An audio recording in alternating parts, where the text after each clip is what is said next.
State of Telangana అని. ఈరోజు వారికి చేయడం తెలుసు, చెప్పుకోవడం తెలియదు.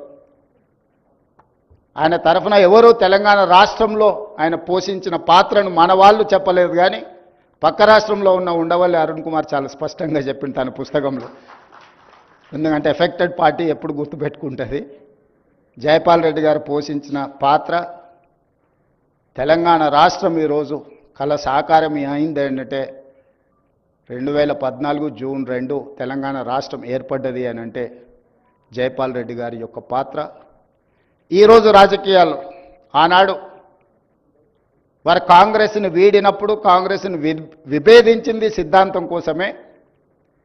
తిరిగి వారు కాంగ్రెస్లో చేరినప్పుడు కూడా అదే సిద్ధాంతం కోసం తిరిగి కాంగ్రెస్ పార్టీలోకి వచ్చారు. పదవుల కోసం పార్టీ ఆనాడు మారలే, తిరిగి కాంగ్రెస్లోకి వచ్చినప్పుడు కూడా వారు పదవి కోసం మారలే.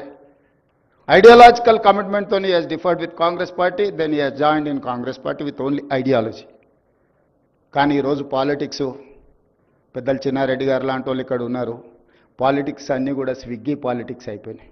ఐడియాలజికల్ పాలిటిక్స్ లేకుండా పోయి స్విగ్గీ పాలిటిక్స్ వచ్చింది. ఈరోజు ఎవరు ఎంత ఫాస్ట్గా డెలివరీ చేస్తారు, ఆన్లైన్లో ఎవరు వస్తారు, లేకపోతే మనకు కావాల్సింది ఎవరు తొందరగా ఇస్తారని, ఎవరు కమిట్మెంట్తో ఉన్నారు, ఎవరి ఐడియాలజీని ఫాలో చేస్తున్నారు, సిద్ధాంతకర్తలుగా లేకపోతే సిద్ధాంతాలను నమ్మేవాళ్ళు, సిద్ధాంతాలను పాటించేవాళ్ళు, సిద్ధాంతాల కోసమే పనిచేసే వాళ్ళు దేశ రాజకీయాలలో తగ్గుతూ వస్తున్నారు. ఇది ప్రజాస్వామ్య స్ఫూర్తికి, ప్రజాస్వామ్యానికి అత్యంత ప్రమాదకరం. ఈ దేశం వేగంగా ప్రమాదం వైపు ప్రయాణం చేస్తుంది. ప్రజాస్వామిక విలువలు తగ్గి పొలిటికల్ మేనేజర్స్ ఎక్కువైపోయినరు, కార్యకర్తలు పోయినరు, వాలంటీర్స్ వచ్చిండ్రు. కార్యకర్తలు లేని రాజకీయాలు దేశ భవిష్యత్తుకు ప్రమాదకరంగా తయారవుతాయి.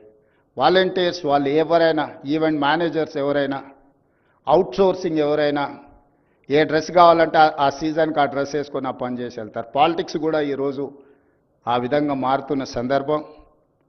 యూనివర్సిటీ విద్యార్థి రాజకీయాలలో సిద్ధాంతపరమైన రాజకీయాలు రావాల్సిన అవసరం ఉంది. దేశ రాజకీయాలలో ధన ప్రభావాన్ని తగ్గించాల్సిన అవసరం ఉంది. వ్యక్తిగత వైరుధ్యం, వ్యక్తిగత శత్రుత్వానికంటే సిద్ధాంతపరమైన భిన్నాభిప్రాయాలకు స్థానం ఉండాల్సిన రాజకీయాలు అవసరం ఉన్నాయి. అందుకే మేము శాసనసభలో ఎక్కువ పని దినాలను పెంచుకుంటూ వస్తున్నాం. నేను ముఖ్యమంత్రి అయినప్పటి నుంచి ఇప్పటివరకు ఎవరిని సభ నుంచి సస్పెండ్ చేయాలి. వాళ్ళు చెప్పాల్చుకున్నది ఏదైనా చెప్పండి, మేము వినడానికి సిద్ధంగా ఉన్నామని. పార్లమెంట్ డెమోక్రసీని నేను సంపూర్ణంగా విశ్వసిస్తాను. వాళ్ళు చెప్పాలి, వాళ్ళ అభిప్రాయం చెప్తే విన్నప్పుడు సహేతుకమైన సూచన చేసినా, సలహా చేసినా ప్రభుత్వం తీసుకున్న నిర్ణయాలను సవరించుకోవడంలో మాకు ఎలాంటి ఇబ్బంది లేదు. సవరించుకుంటే మెరుగైన పరిపాలన మేమే అందిస్తే అది తప్పకుండా మా గౌరవాన్ని పెంచుతుంది తప్ప మా గౌరవాన్ని తగ్గించదు. అసలు ఎదురు ఉండే వాళ్ళు మాట్లాడనే వద్దు, ప్రజలకు నిరసన తెలిపే అవకాశమే ఇవ్వద్దన్న విధానము ఏమాత్రము మంచిది కాదు.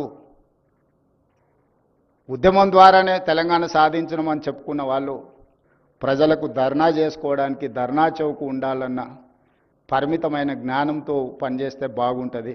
నేను ముఖ్యమంత్రి అయిన ఎంబడే ధర్నా చౌక్ను ఓపెన్ చేయించి ఎవరు నిరసన తెలపాలనుకున్నా మీరు నిరసన తెలపండి, మీ సమస్యల్ని ప్రభుత్వం దృష్టికి తీసుకురండి, తప్పకుండా సహేతుకమైన సమస్య ఉంటే ప్రభుత్వం పరిష్కరిస్తుంది అని చెప్పి నిర్ణయం తీసుకున్నాం.